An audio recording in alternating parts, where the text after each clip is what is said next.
Di masa-masa itu 1920-an, upaya-upaya untuk menghilangkan ajaran-ajaran yang diwariskan oleh Wali Songo sudah marak dilakukan. Pada 1921 hingga 1922 melakukan pertemuan di kediaman Ki Haji Mas Alwi Abdul Aziz di kawasan Surabaya. Pada 1923 ada seorang kiai yang mengatakan bahwa saya mendapatkan sejarah yang ditulis dalam kitabnya Sunan Ampel. Kami sudah mencari-cari datanya di mana. Tidak mungkin tidak ada. Tidak mungkin Yai As'ad bohong. Pasti ada itu kitabnya.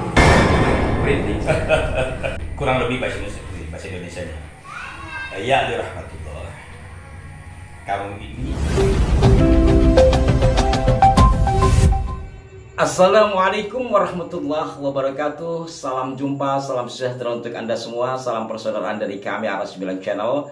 Kembali saya menyapa Anda saudara-saudaraku. Dan dalam kesempatan kali ini kami akan menginformasikan satu hal yang menurut hemat kami ini penting untuk kita ketahui bersama sebagai bangsa Indonesia dan terutama sebagai warga NU, yakni satu peristiwa yang menjadi proses awal yang cukup panjang akan berdirinya Nahdlatul Ulama. Kenapa kami anggap penting? Karena kisah yang akan kami sampaikan ini bersumber dari pelakunya langsung, yakni Ki Haji Raden As'ad Syamsul Arifin Asembagus Situbondo.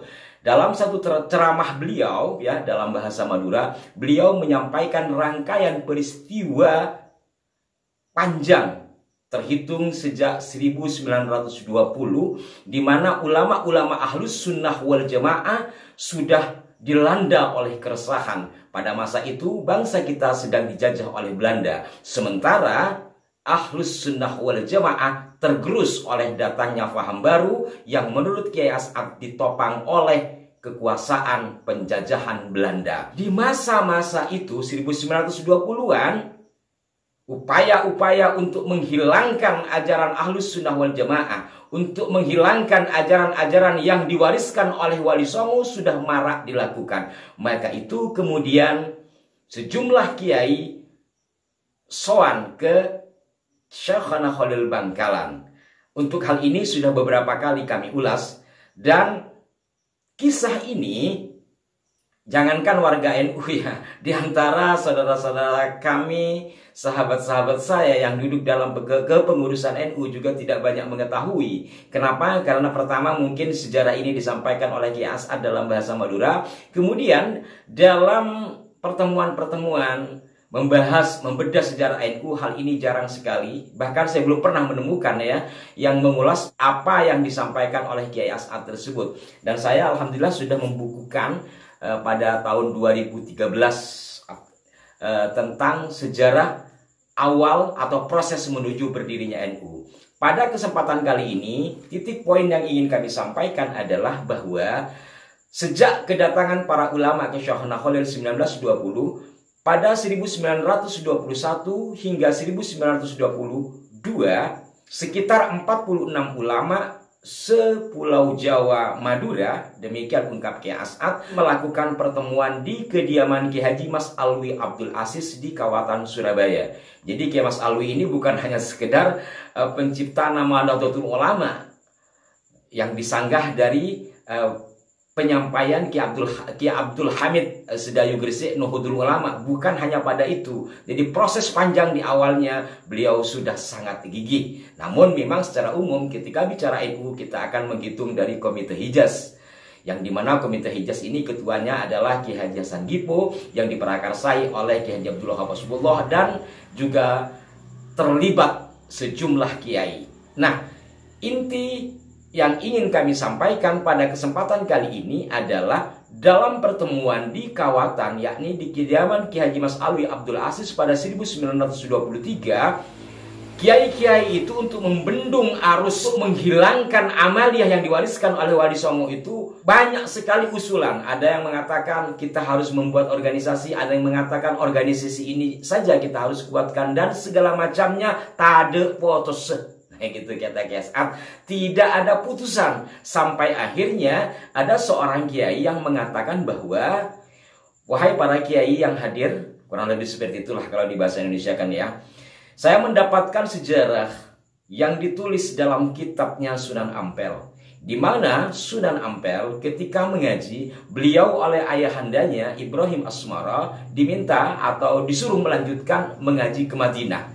Kemudian di Madinah Sunan Ampel bermimpi bertemu Rasulullah Shallallahu Alaihi Wasallam, dan di dalam mimpi itu beliau diperintahkan oleh Rasulullah untuk menegakkan Ahlus Sunnah wal Jamaah ke Indonesia. Islam Ahlus Sunnah wal Jamaah disuruh bawa hijrah ke Indonesia karena di tempat lahirnya yakni di Mekah Madinah sudah tidak mampu lagi menegakkan syariat Ahlus Sunnah wal Jamaah. Kurang lebih demikian petikan dari apa yang disampaikan oleh Kiai As'ad dalam bahasa Madura. Kata Indonesia di sini adalah pembahasan dari Kiai As'ad. Nah, kisah ini saudara-saudaraku sekalian, sejak buku ini kami tulis ya, kami sudah mencari-cari datanya di mana. Tidak mungkin tidak ada. Tidak mungkin Kiai As'ad bohong. Pasti ada itu kitabnya, manuskripnya, siapa yang punya. Di luar dugaan saya, tahun lalu ketika kami sowan ke Kiai Haji Mas Muhammad Salim yang merupakan terah dari Sunan Derajat, ketika kami mengulas tentang manuskrip karena beliau ini memiliki banyak manuskrip, kami menyampaikan hal ini. Ya jangan-jangan beliau ada gitu. Karena apa? Ditulis oleh Sunan Ampel, terbuat dari kertas kayu yang tebal. Kurang lebih seperti itu penyampaian dari Kiai As'ad. Ketika hal ini saya ajukan ke Kiai Salim dalam rangkaian wawancara kami yang cukup panjang, beliau mengatakan cerita yang sama substansinya. Kita tentang itu ya, walaupun nanti ada kesamaan, itu saya sudah menceritakan lama. Sudah hampir 5 tahun, bahkan 7 tahunan saya sudah pernah. Apa yang disampaikan oleh Kiai As'ad? Iya, tapi begini redaksinya kalau secara Jawanya ya. Jawa, tapi Jawa ngomongnya begini, paling gampangnya begini. Ketika beliau diceritakan, ketika beliau itu diminta oleh Sri Prabu Brawijaya V ya, untuk menjadi Adipati Ampel Surabaya itu, beliau menolaknya karena beliau ini masih ingin menimba ilmu. Ya. Nah, kecuali abang beliau itu Ali Muqtadir yang menjadi mufti kerajaan ya, dengan gelar Rojo Pandito Bimo. Dan beliau Ali Muqtadir ini, Ali Rahmatullah Sunan Ampel ini meminta izin kepada keluarga beliau, yaitu Pak D beliau ya, karena Brawijaya ini kan menikahi bude beliau, yaitu Dewi Dorowati. Meminta izin ingin memperdalam ilmu agama dulu. Nah, setelah beliau minta izin ingin memperdalam ilmu agama yang tujuan nanti ke Madinah, itu diizinkan oleh ini Pak beliau Brawijaya dan ayah beliau Ibrahim Asmara Kondi pada waktu itu. Akhirnya singkat cerita berangkatlah beliau ya, lewat Pasai ya, terus sampai ke Madinah, dan di Madinah ini beliau mondok pesantren di tempat paman beliau sendiri, yaitu adik bapak beliau yang bernama Maulana Ahmad Al-Madani. Ini Sunan Ampel Surabaya. Tetapi pada waktu itu belum namanya Sunan Ampel, masih Ali Rahmatullah. Nah, setelah beliau di sana sudah sekitar selama 8 bulan dijadikan manuskrip itu, beliau ini suatu waktu minta izin kepada paman beliau itu Syekh Maulana Ahmad untuk bisa berziarah ke makam baginda Rasulullah Shallallahu Alaihi Wasallam. Nah, ketika beliau berziarah di makam baginda Rasulullah Shallallahu Alaihi Wasallam, di sini beliau mendapat suatu anugerah terbesar dari Allah Subhanahu Wa Taala, diperkenankan untuk bisa berjumpa secara terjaga dengan baginda Rasulullah Shallallahu Alaihi Wasallam. Dan ketika beliau berjumpa dengan baginda Rasulullah Shallallahu Alaihi Wasallam secara terjaga, tapi ini wilayah ya, wilayah orang-orang soleh ya, tidak bisa disamakan dengan kita. Nah, di situ baginda Rasulullah Shallallahu Alaihi Wasallam mengatakan kepada Ali Rahmatullah begini, redaksi Jawanya ya, tapi tidak sesuai dengan manuskrip bahasanya, cuman saya ngokokan. Ya Ali Rahmatullah, sliramu iki putuku, aku wis ritu maring sliramu, kondur ing tanah Jawa. Dakwahne agama Islam iki ing tanah Jawa, kaya dene aku ling dakwahne maring bangsa. Ini kata Rasulullah SAW. Terus kata Ali Rahmatullah, inggih ya Rasulullah. Terus beliau baginda Rasulullah SAW mengatakan, ya Ali Rahmatullah, kawana iki Islam Ahlus Sunnah wal Jamaah tanah Jawa. Mergo Ahlus Sunnah wal Jamaah iki ora iso dicek ing tanah Arab, namun iso dicek ing tanah. Merinding. Kurang lebih bahasa Indonesia-nya. Ya rahmatullah, kamu ini adalah cucu. Aku sudah ridho kepadamu. Pulanglah engkau ke tanah Jawa, yang sekarang Indonesia ya, ke tanah Jawa. Dakwahkan agama ini di tanah Jawa. Tetapi ketika kamu mendakwahkan agama ini, Islam ini di tanah Jawa, itu harus seperti apa yang aku lakukan ketika mendakwahkan agama Islam ini kepada para sahabat. Ini berarti harus menggunakan cara yang arif dan bijaksana. Dan metode ini nantilah yang akan diadopsi oleh NU. Nah terus beliau mengatakan lagi, ya rahmatullah, bawalah ini Islam Ahlus Sunnah wal Jamaah ke tanah Jawa. Karena Islam Ahlus Sunnah wal Jamaah ini tidak bisa berdiri tegak di tanah Arab, tetapi hanya bisa berdiri tegak di tanah Jawa. Itu kurang lebihnya seperti itu. Itu para pemirsa yang membuat saya tadi berdiri bulu Roma. Kenapa? Karena walaupun secara redaksional tidak persis, tetapi secara substansi sama persis. Artinya kalau tadi Kiai As'ad itu mengatakan bermimpi, ini kan bertemu langsung terjaga. Tapi substansinya adalah bahwa Ali rahmatullah atau kemudian dikenal dengan Sunan Ampel ini diperintah oleh Kanjeng Nabi untuk mendakwahkan Islam Ahlus Sunnah wal Jamaah ke tanah Jawa. Kurang lebih seperti itu, sebagaimana Kanjeng Nabi dulu berdakwah. Nah, kalau tadi Kiai As'ad menyatakan bahasa istilahnya Indonesia, di teks manuskrip tertulis tanah Jawa. Itulah sekali lagi ini fakta sejarah yang tertulis pada manuskrip yang abad berapa ini? 15. Abad 15. Masya Allah, luar biasa ya. Dan saya jadi yang memiliki manuskrip ini Kiai. Dari mana ini? Saya pengen tahu sumber manuskrip yang menceritakan barusan ini. Ini yang membuat adalah kakek buyut saya dari para leluhur. Pada akhirnya ada di siapa manuskrip itu? Pada sekitar tahun 1900-an itu ada di siapa? Sama buyut saya Muhammad Isa. Kiai Muhammad Isa Mbah Buyut Kiai. Iya.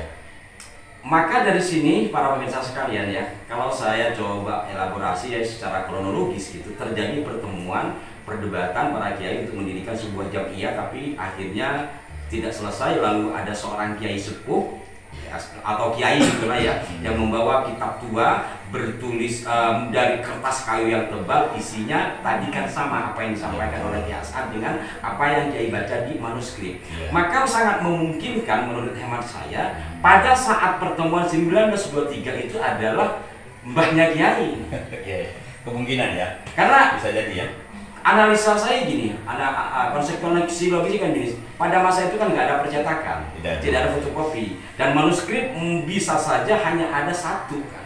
Ya, betul. Artinya yang ditulis pada abad 15 atau mungkin setelahnya yang dimiliki secara turun-temurun, yang kemudian pada saat itu ada pada Mbah Kiai Muhammad Isa. Maka siapa lagi yang membawa ke pertemuan itu kalau bukan Mbah Kiai Muhammad Isa? Ini saya berbicara secara kronologis data ya. Silahkan diberikan masukan kalau memang ada pembanding yang lain. Tapi secara kronologis dan secara analisis data, saya malah meyakinkan. Tambah merinding lah ya.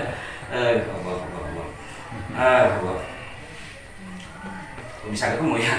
Ya ini mohon maaf kalau saya kebawa emosi, karena saya mencari informasi ini sejak saya menulis buku tentang sejarah NU, judulnya Manakal Al-Zuhabi, Kisah Syonah Walil menjelang berdirinya Nahdlatul Ulama.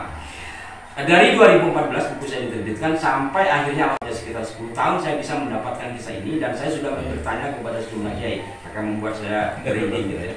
Sekali lagi saya tegaskan, dari analisis data saya, bukan pengakuan beliau, sangat memungkinkan tokoh atau kiai yang terlibat pertemuan pada 1923 adalah Kiai Muhammad Isa yang merupakan leluhur dari Kiai Salim.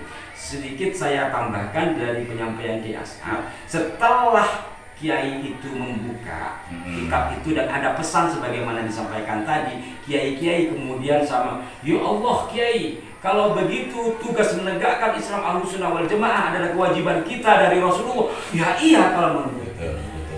Dan dari sini kemudian ada penugasan untuk melakukan istikharah di 9 Wali Songo dan di Mekah Madinah. Saya potong kisah ini sampai di sini. Ini akhirnya menjadi cikal bakal atau mungkin embrio ya berdirinya Nahdlatul Ulama, yang berangkat juga dari usulan Ki Wahab 1924 pertengahan. 1924 pertengahan juga Ki As'ad Syamsul Arifin sebagai penyampai informasi yang saya katakan tadi itu ditugaskan mengantarkan tongkat kepada Kiai Hasyim Asy'ari.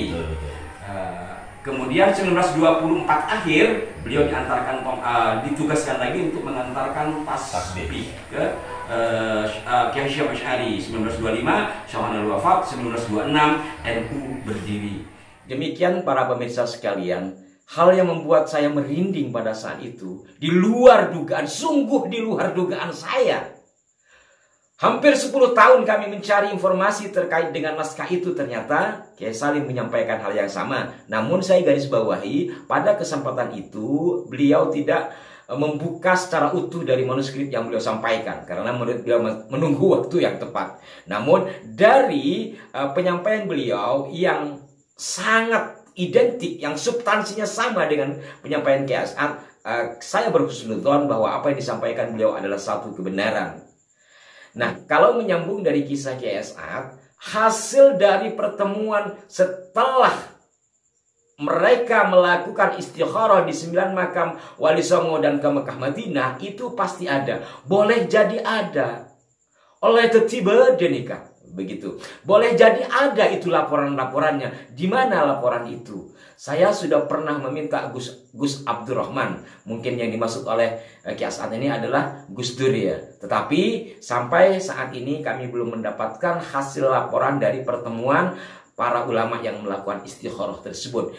Semoga juga sama dengan pencarian manuskrip itu tadi, kemudian tanpa diduga ketemu, siapa tahu pada akhirnya nanti hasil dari pertemuan para kiai setelah melakukan istikharah itu juga dapat ditemukan. Amin. Berkenan dengan tayangan tadi, sudah pernah kami tayangkan 1 tahun yang lalu yang secara utuh ya. Bagi Anda yang ingin menyaksikan secara utuh, nanti bisa lihat di kolom deskripsi. Mohon berikan masukan yang konstruktif. Mohon maaf jika ada kekeliruan. Sampai jumpa. Wassalamualaikum warahmatullahi wabarakatuh.